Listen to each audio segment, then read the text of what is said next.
fast, speedy foam.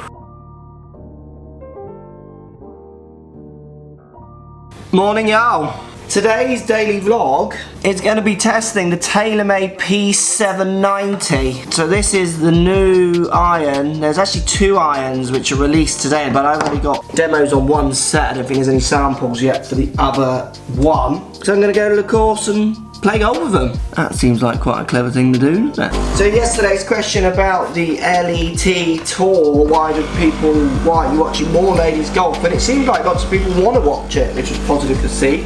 Next comment I saw was lots of people were saying they want to see it on the same course as the men play, which I kind of get that. They want that familiarity of venue, which I think would really help it. So today's question, in the comment section down below, these clubs have things like speed foam, high density tungsten weight, cut through speed pocket. We'll talk about all that shortly. What do these terms mean to you? How much of golf marketing clubs these terms? I mean, surely it's just foam, isn't it? Is it really speed foam? How fast can foam be? So I often get criticised for not taking tech seriously enough, but I mean I take it very seriously, hence I do reviews and show you my findings. It's just some of the terms. What do they mean to you? Post comments down below. Are they funny? Do you buy into them? Do they make you buy the clubs? Do they make you not buy the clubs? Golf tech terms. Let's hear it. Down there. Hit thumbs up button while you're down there. And don't be afraid to subscribe as always.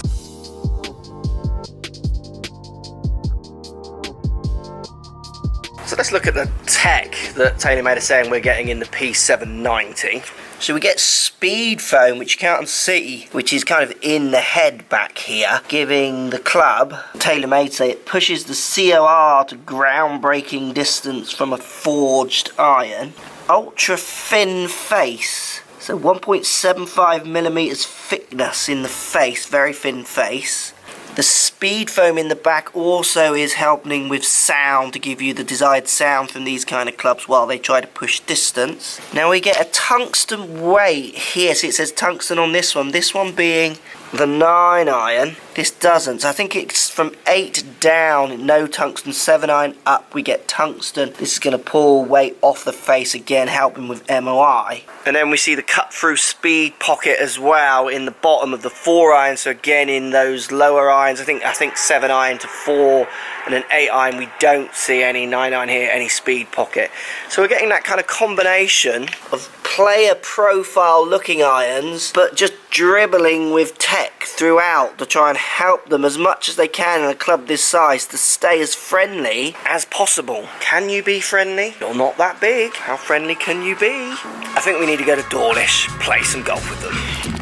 Hello Dawlish. Hopefully the rain will keep off. 4 iron to start. It's got the slot, it's got tungsten in the back, obviously speed foam. Play a few holes and see how they feel and perform.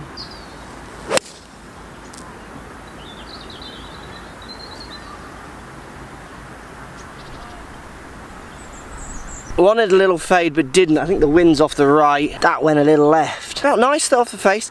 Little bit of offset in the long iron, which some people might not like. I can kind of overlook that, but I think some of your better players will look at that and not want it to be there.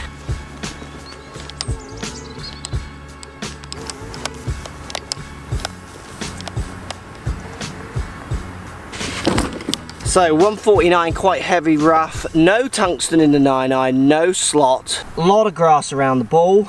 9 iron hack challenge. Not sure how many of you are trying these shots on the old launch monitors. It's 149, so I just hope it pops out of here basically. And I missed this bush. There you go, that's come out. Very long. That was perfect. Sit now. Out, birdie putt.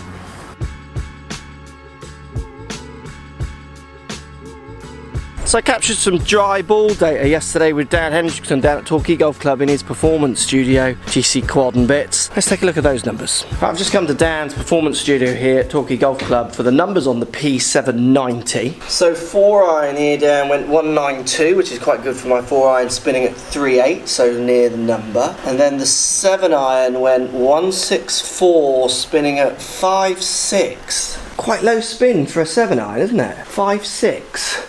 Look at the side spin. Dead straight balls. So that's where that extra distance is coming from, isn't it? 164 for my 7-iron. It's just because that spin is dropping off. I wasn't expecting that from these. I was expecting them to be a bit truer in the spin. The 4-iron stayed relatively true, but 6-iron. Close to, isn't it? Not a bad shot. Should have called for it to get up, not get down.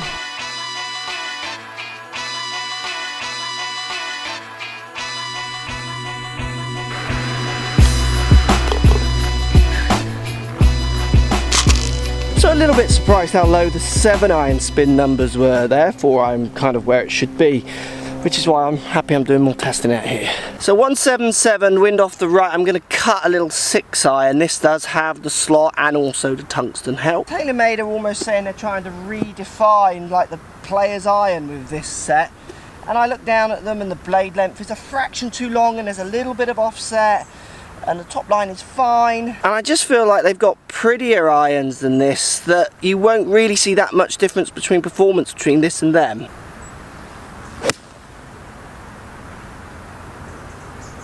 It's a bit right, but it's on the green.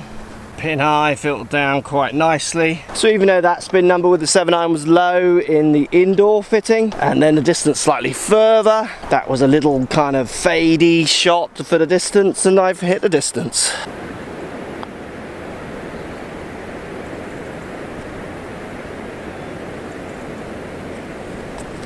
Cars are good. Ryan Little.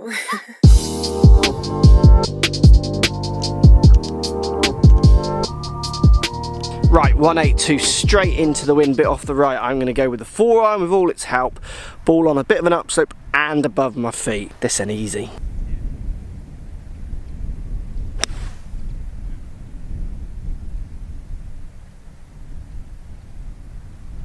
Left side of the green, take that with a 4-iron. Felt nice. Again, distance control, ball just here. Arguably perfect.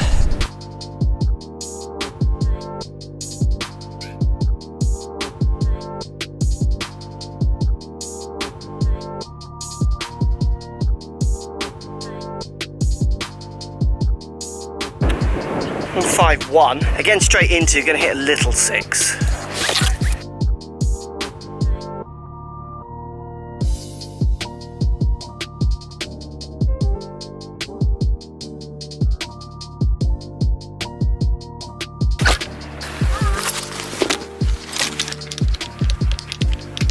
Has to be said, that was a Funktown shot and it's done well. And apart from the blade length being a little long, feels good off the face. I can control distance even though those indoor spin numbers were slightly low. How much help I'm actually getting compared to my other ones, I can't see it yet, but I mean, I'm hitting greens.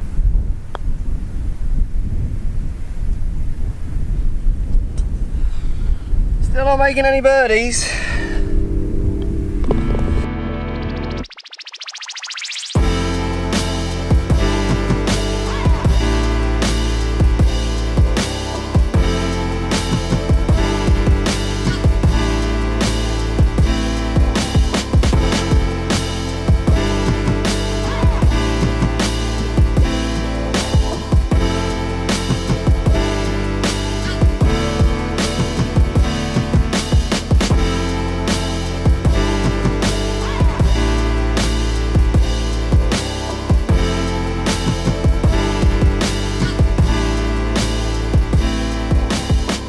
.182 straight into the wind, all of the 4-iron. The more I play these clubs, the more I like them, the more I feel like a gamer. I do feel there's just a small gap between these and the other ones, but what companies don't do that? You know, as a company, why would you miss sales if people do want a little bit of offset and do want to feel like they're getting as much help as possible out of a club that looks more gaming? For me, I just think it's such a small difference. Maybe it's personality. I like the guy. I've gone all the way blades up to all the way cavity. I don't see the stops in between actually affecting my game that much. Even when I went to both ends, I didn't see it affect my game that much. So I think it's just playing into people's personalities, minds and buying patterns, which I totally get. It's a golf company trying to sell golf clubs, isn't it?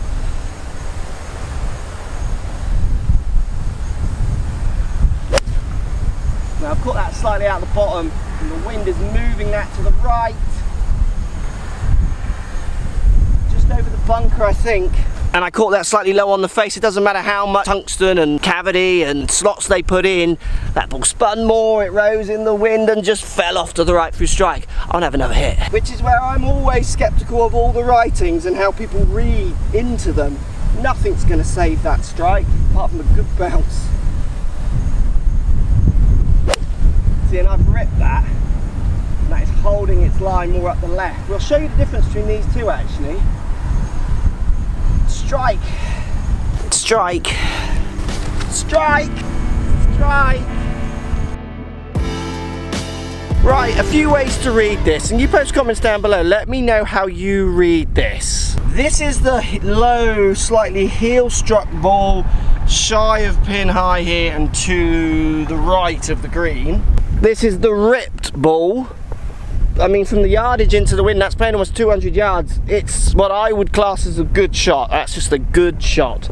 Well struck on my intended line that I saw it. So was it all the help that helped that one get that far? Tungsten, speed foams, or as I've kind of shown in many videos, if I hit even my bladed ones, the equivalent of these two, the drop off is almost the same. Let's put them both out. Score is what matters. Kind of cliche, but it's still true.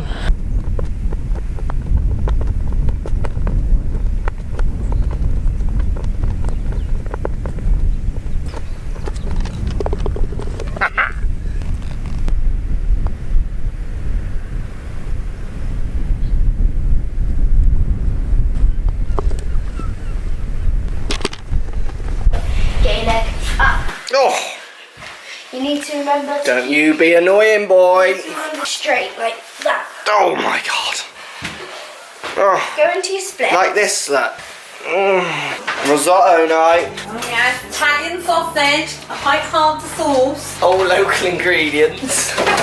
Yeah. So P790 conclusion. Definitely enjoyed my day with them. I enjoyed taking them on the course. Question about how much tungsten and slots actually helps. You go and test. I don't see it that much, but I think they've done a good job in that crossover club, you know, something that looks good while trying to aggressively give you maybe some distances and some kind of game ability on off-centered hits. I thought I'd finish with some comparisons for you. So my MP5 blade against it. So it's not doing too bad. Obviously it is a thicker top line, it's a different club. It kind of gives you an idea on the contrast in looks. So you can see the PSI forged face slotted one compared to the P here. PSI slightly thinner. Where have the slots gone on the face? Why don't we need them anymore? So could I game these? Absolutely. Do I think they would make any difference to my score? I don't think they would. I don't think I would see the benefits in help across the face strikes enough to see it influence my game, but you go and test and let me know if they do feel like that to you. I'd love to know. I think it's a good looking club. I think it's that kind of middle one between the blade, which we haven't got demos for yet, like the Rory blade. I'm going to be more keen towards that one